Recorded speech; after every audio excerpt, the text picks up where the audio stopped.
8h59 aqui nos altos da Estância Grande. Tivemos nesse bloco o Fagner e o Zé Ramalho, Solidão, Gonzaguinha, Asa Branca, e agora, para finalizar, o Guilherme Arantes, Amanhã. Próxima notícia, depois dessa aí do sacrifício, né, gente? O cara tem um grande sacrifício, ganha 100 vezes mais que o salário mínimo. Esse homem sofre. Mas o jogo do impeachment já começa a virar no Senado. O começo tortuoso do governo interino de Michel Temer já leva senadores a falar abertamente em votar contra o impeachment da presidenta afastada Dilma Rousseff na análise do mérito, que deve ocorrer em setembro, segundo informa os jornais de todo o país. Um levantamento feito pela Folha revela que Temer tem 43 dos 54 votos necessários para se tornar presidente definitivo. O mesmo painel mostra 19 senadores contrários ao impeachment, 5 indecisos e 14 que não declararam sua posição.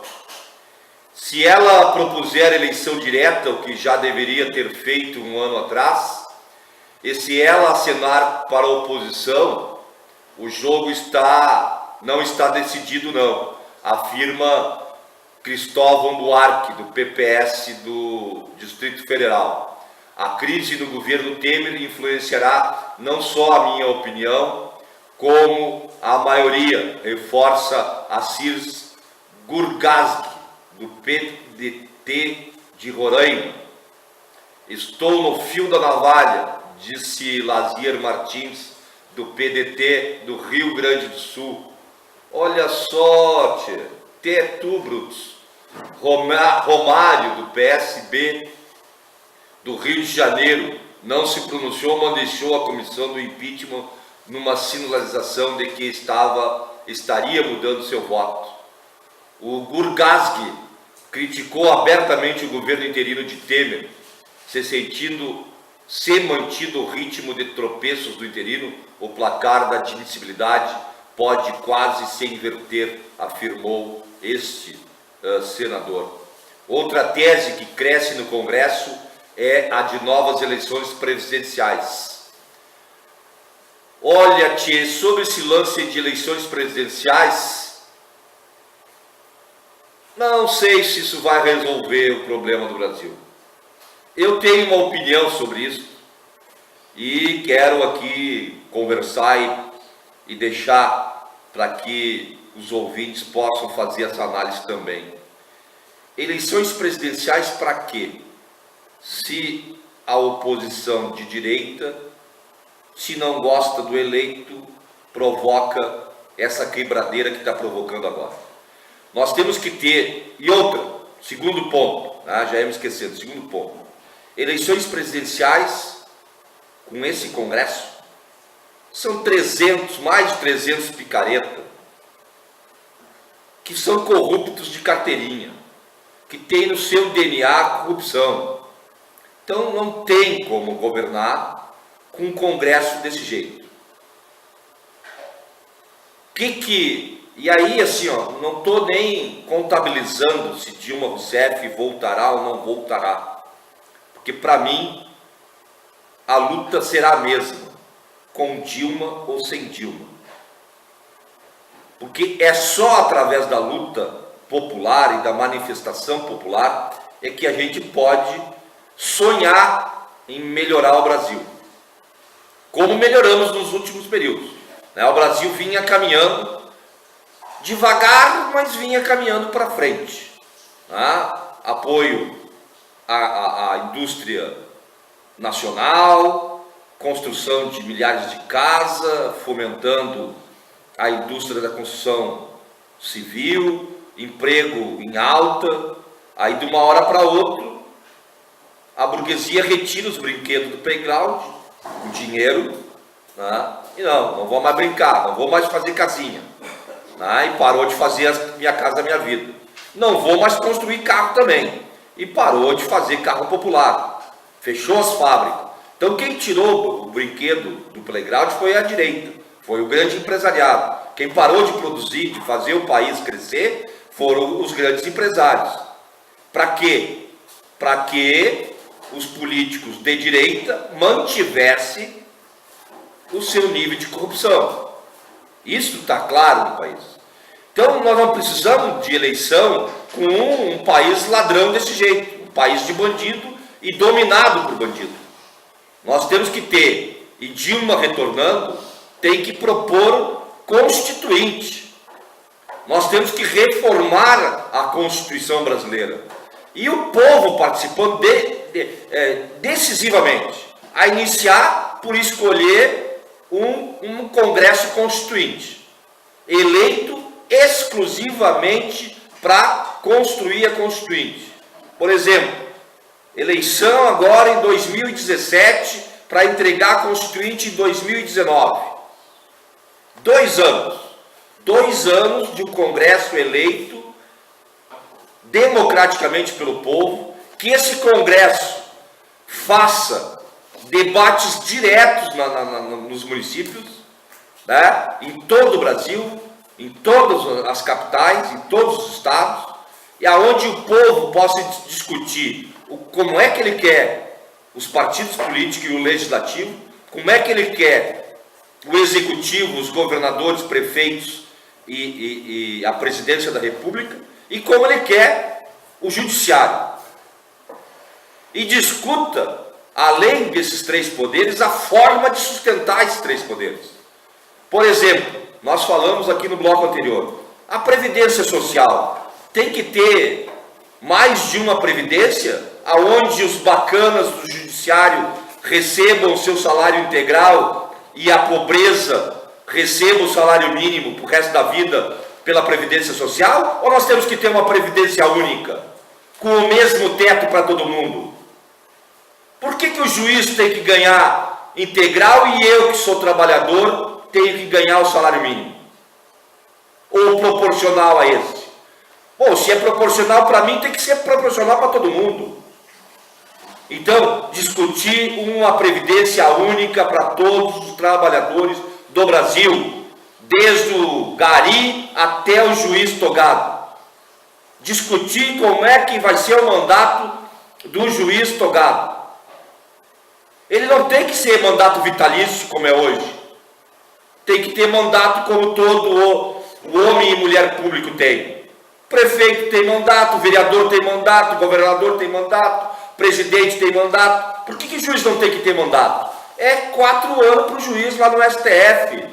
E a eleição tem que ser direta.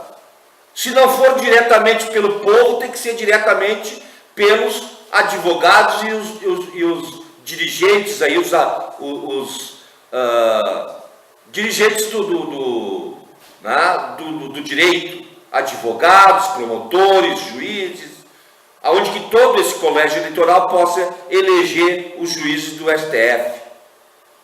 E aí vem isso descendo pela escala. Os estados a mesma coisa. Os desembargadores não têm que ter mandato vitalício. Nós temos que discutir o poder judiciário. A reforma tem que ser nos 3 poderes. Essa é a discussão que a gente tem que fazer no Brasil, para o Brasil dar certo. Se nós temos homens e mulheres de bem nesse país, essas vozes têm que se levantar. E a Constituinte tem que ser geral e restrita, que fale sobre todos os anseios da população. E temos que parar de dividir o Brasil ao meio, entre os pobres e os ricos. Porque só assim começaremos a ter justiça social. E é através da participação direta do povo que se constrói democracia. Está provado nos últimos 13 anos, se tentou fazer governos de conciliação de classes. E mais uma vez se viu que a burguesia não quer conciliar, que a burguesia não quer fazer pacto. A burguesia quer meter a mão e roubar todo o nosso direito, todo o nosso dinheiro. E está claro com esse golpe que deram na presidenta Dilma que isso que eu estou falando está correto. Então é essa a percepção que nós temos que ter. O Brasil tem que ser passado a limpo. O poder judiciário tem que ser limpo. Chega de ter juiz corrupto. Chega de ter polícia corrupta. Chega de ter polícia e juiz seletivo que só prende pobre. O que estão fazendo no Brasil hoje autoriza a qualquer policial, civil ou militar, a prender quem é que eles querem. Porque o juiz Sérgio Moro escolhe quem ele quer prender. Se fala bem do Lula, não vou te ouvir. Se tu falar mal do Lula, eu capaz de eu te ouvir. Só pensam, eles têm uma fixação, né? Só pensam no Lula e na Dilma.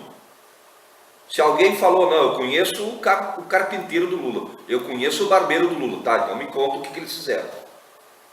Mas aí se tu fala de outro político, não precisa falar desse aí. Esse aí não tem investigação sobre ele.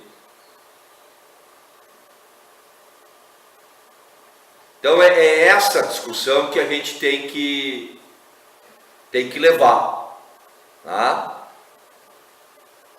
Essa é a grande discussão. O Brasil tem que ser passado a limpo, e para ser passado a limpo é através de uma constituinte.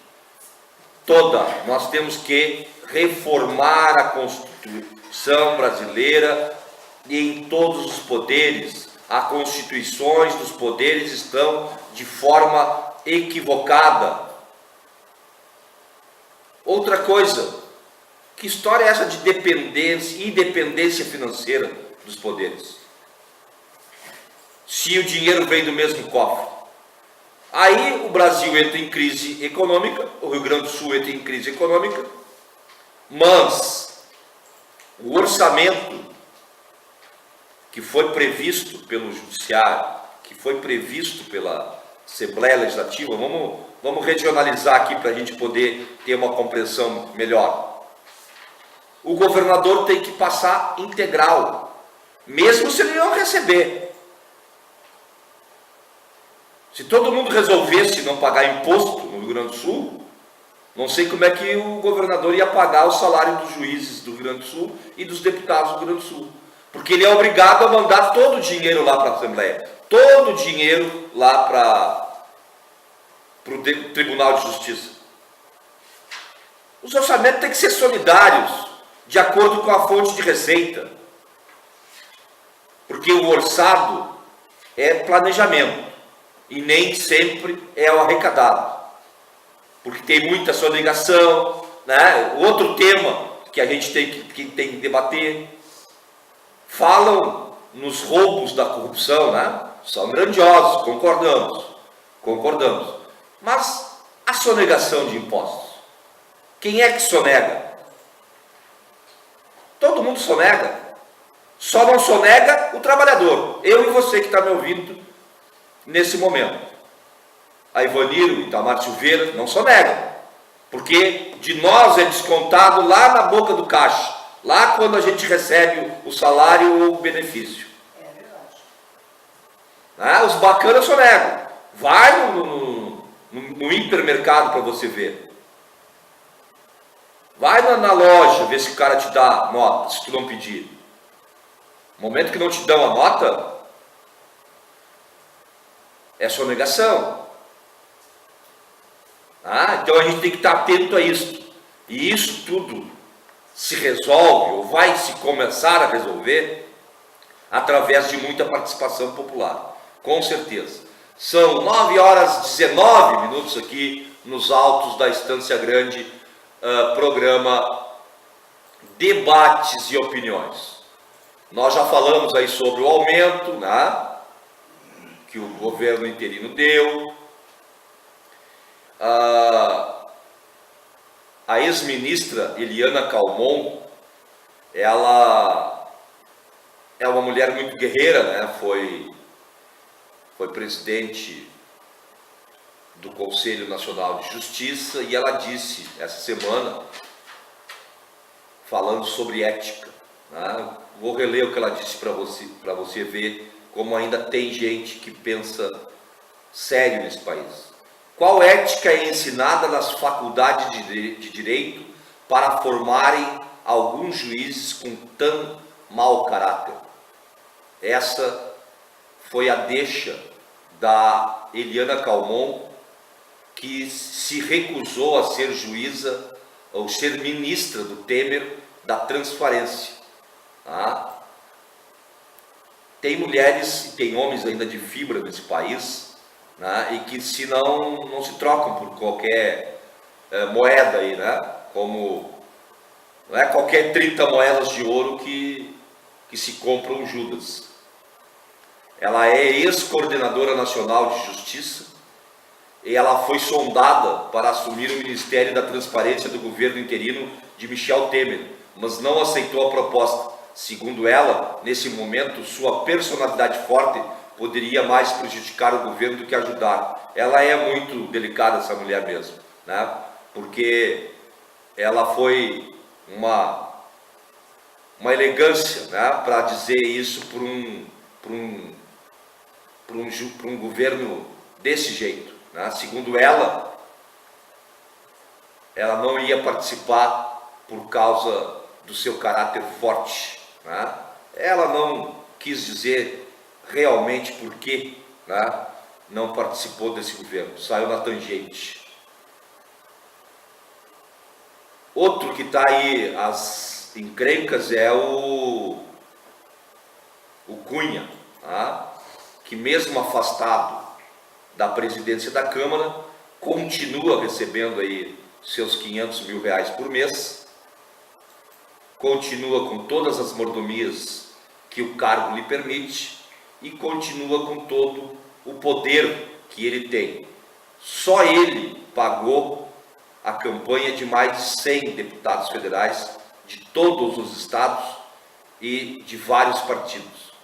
Mas, em depoimento no final de abril, né, a mulher de Eduardo Cunha, Cláudia Cruz, e sua filha Daniele Ditz culparam o deputado afastado pelas contas movimentadas pela família na Suíça.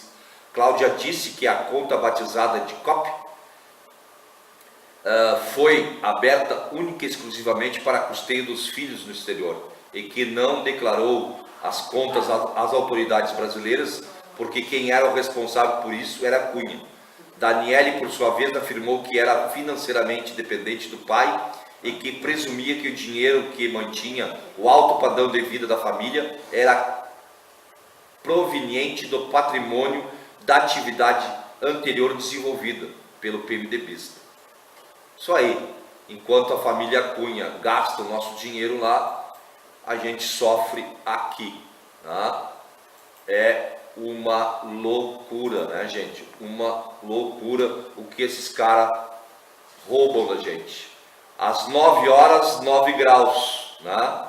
Então, subiu 1 grau aí nessa última hora a nossa temperatura. A umidade relativa do ar continua em 93% e os ventos aumentaram um pouquinho, 5 km por hora. Então, está começando a ventar. Como dizia minha falecida mãe, né? Está levantando a geada. Agora que começa a tremer os cambitos do cara, né? Ainda mais nesses campos aqui de Viamão, tudo coberto de geada. Mais outro ataque à educação é praticado aqui no Rio Grande do Sul. E algumas câmaras de vereadores e até a partidos da Assembleia Legislativa, isso no Congresso Nacional também está cheio, tá? Tem deputados aí que dizem que a escola não pode ter partido. E aí a gente pergunta, mas qual é o partido da escola sem partido? Essa é a pergunta que tem que ser resolvida, né? Porque se é para a gente ter uma escola doutrinária que não ensine a pensar, ela tem um estilo político de agir.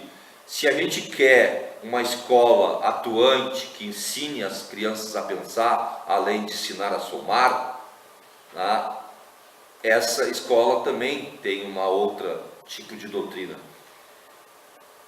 E eu creio que nós estamos aqui para pensar, para saber pensar e para poder escolher depois a cor partidária que a gente vai seguir. Mas no dia 24, a Câmara Municipal de Porto Alegre deu abertura ao processo referente ao PLL 124/2016, de autoria do vereador Walter Nagstein. Segundo foi informado no site da Câmara, tal projeto tem por objetivo instituir no âmbito da educação municipal as diretrizes orientadoras ao comportamento aos estabelecimentos de ensino, funcionários, responsáveis e corpo docente, no Ministério que envolve o ensino de questões sociopolíticas, preconizando a abstenção da emissão de opiniões de cunho pessoal que possam induzir ou angariar simpatia a determinada corrente político-partidária ideológica, desviando-se da neutralidade e do equilíbrio necessário à condução do aprendizado do corpo discente, ou seja, dos alunos. É isso que diz o PL 124, lá na Câmara de Porto Alegre. E isso está sendo espalhado pelo estado inteiro e pelo Brasil afora. O fato traz o conceito ao contexto municipal uma situação mais abrangente, que envolve projetos apresentados em outros âmbitos legislativos, nacionais e até estaduais, como é o caso do PL 190 de 2015, protocolado na Assembleia Legislativa do Rio Grande do Sul pelo deputado estadual Marcel Van Hatten. Até complica, né? Enrola a língua. O cara é tão, acho que é alemão esse nome, né? Van Hatten. E do PL 867 de 2015, proposto na Câmara dos Deputados pelo deputado federal Isalci Lucas Ferreira. Em comum, todos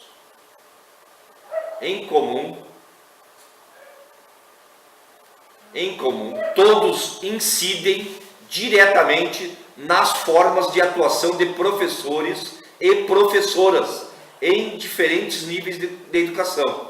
Além disso, vinculam-se em graus variados ao programa defendido pelo movimento intitulado Escola Sem Partido, cujo mote principal é Educação Sem Doutrinação, recentemente apresentado ao Ministério ou ao Ministro da Educação interino, Mendonça Filho, pelo ator Alexandre Frota e por representantes do grupo Revoltados Online.